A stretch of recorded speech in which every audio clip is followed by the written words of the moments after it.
Yo, what's up guys, it's Kodi.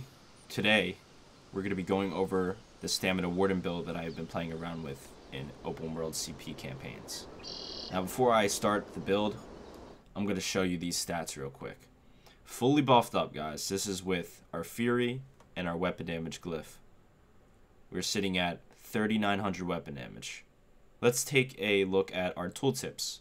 16k Dawnbreaker, 15k Subterranean, 11k Cutting Dive, and almost a 10k Heroic Slash. Are you guys interested now? I hope you guys are. So, the build is 2 Bloodspawn, Fury, Witchmans. We are running double sword boards so we can fit 2 5-pieces and an Undaunted set. I thought Witchmans was a really good set to combine onto the Warden because we do produce ultimates at a quicker rate than any other class in the game at the moment. That's if you are using the correct skills. The skills that I am talking about are Shimmering Shield and Heroic Slash. And Heroic Slash is just a plus. You really only need Shimmering Shield. Witchmans is going to give us a 2-piece recovery, a 3-piece weapon damage, and a 4-piece max health. All which are very good on stamina builds. And we are going to get a little baby battle roar basically from the 5th piece, which is 28 stamina if you have all gold, but it's going to be 27 per point of the ultimate's cost. So if you're using a healing thicket, you're probably going to get around 2k plus stam. If you decide to use a Dawnbreaker, you'll be hitting around 4k. So it's a really good set in terms of giving us a little bit of damage and sustain. For our second set, we are running Fury. I'm pretty sure you guys are familiar with this set. It's basically a set you're going to want to run on a tanky class. In this case, Wardens are tanky, so I decided to put Fury on this build. Fury gives us a ton of weapon damage, as you guys seen, putting us up to really high 3k weapon damage and almost 4k. Bloodspawn, another set that's just going to help us with recovery, getting our ultimates back quicker, and being more tanky. So these sets really synergize well together. We are running Impenetrable on all our gear, and we're running Sturdy on the shields, Stamina Glyphs on all the armor, and 2 weapon damage and 1 reduced cost for the jewelry glyphs. For the weapon glyphs, I think you guys should run Oblivion on the front bar and a weapon damage on the back. If you are a fan of poisons, I'd use the double dot ones on the back bar and the weapon damage on the front, or you could switch it up however you would like it. We are a red guard because Wardens, I find, aren't the best sustain class in the game, so being a sustain race would be pretty beneficial. We are running the Thief Stone. When we are running heavy armor, we do like to run Thief because we do not want too low of weapon crit because we're barely going to have crit damage and we're barely going to have crit heals, which is definitely a negative. We are a Vamp for the extra regen and the damage reduction, and we are using Dubious Cameron Throne for our consumable. For our skills, we are running Reverberating Bash, Heroic Slash, Cutting Dive, Subterranean Assault, Resolving Vigor, and Dawnbreaker Smiting. Now we have 2 skills that aren't instant damage, which is Subterranean and Cutting Dive. These both have cast times. Not cast times, but durations where they go off. So Subterranean says 3, and Cutting Dive says 0. But there is an animation with Cutting Dive, so the Cutting Dive is about a little bit less than a second to actually hit your opponent. It's around half a second, so you can time these abilities with your ultimates and your skills. Keep that in mind.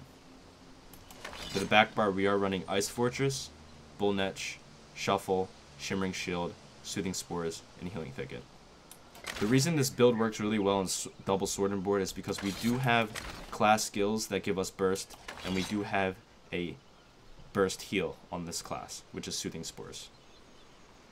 The reason we're running Bull Netch is, of course, we do not have a major brutality buff since we are using pots for major expedition, stam, and immovability. So we are running Bull Netch, and that is also going to give us 12% regen on the back bar. On both bars, since we are running Animal Companions on both bars. Ice Fortress, of course, is our defensive skill. Shuffle is going to give us more tankability with a dodge chance. Shimmering Shield is probably the most OP thing in the game, giving us magic back from projectiles absorbed and giving us major heroism. So that is super good. Healing Thicket, probably the best low-costing defensive ultimate in the game. Please run this, it's super good. And yeah, you can run Invasion or Shield Charge here if you like for your CC/gap closer, but I do like Reverb, and I do not have a lot of skill points, so I can't really I can't really try that out yet, but yeah.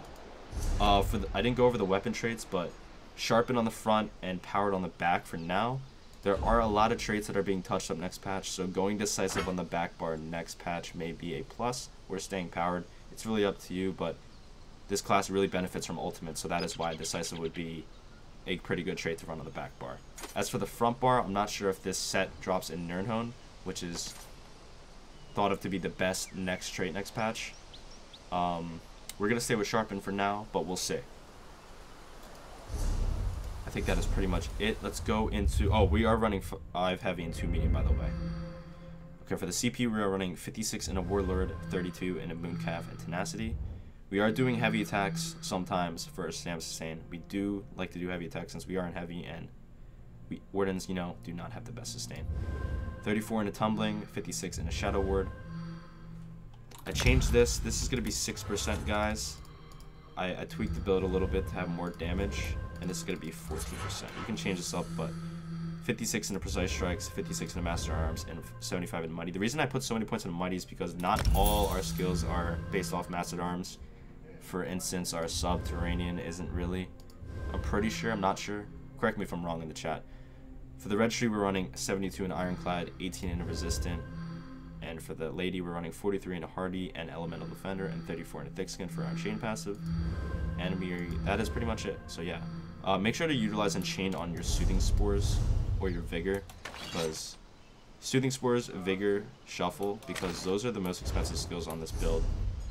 So make sure to do that. If your Shuffle is already, like, has a pretty good duration, then probably putting a Vigor would be beneficial, or Soothing Spores. Soothing Spores is your second most expensive skill, so keep in mind what is expensive and what isn't on this class. It's mainly your heals and defensive skills.